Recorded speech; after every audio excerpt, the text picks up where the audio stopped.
अगर आप भी किसी निजी कंपनी में काम करते हैं तो एक खबर आपके लिए है, क्योंकि देश की सर्वोच्च अदालत ने निजी कंपनियों में काम करने वाले सभी कर्मचारियों के लिए पहले से ज्यादा पेंशन का रास्ता साफ कर दिया है।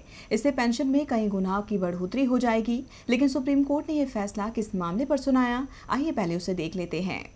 साल 2014 में कर्मचारी भविष्य निधि संस्था ने निजी क्षेत्र के कर्मचारियों की पेंशन की गणना 6400 की बजाय 15,000 रुपए के आधार पर करने को मंजूरी दी थी।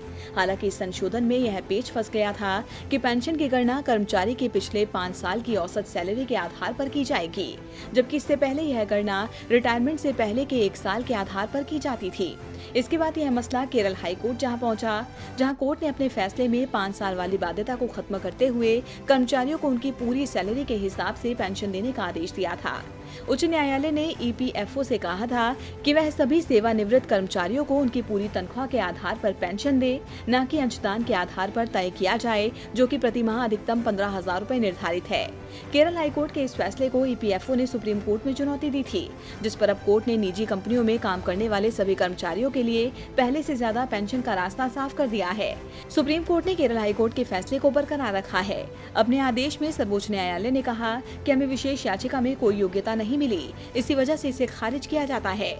यानी साफ है कि अब कर्मचारियों को उनकी पूरी सैलरी के हिसाब से पेंशन दी जाएगी।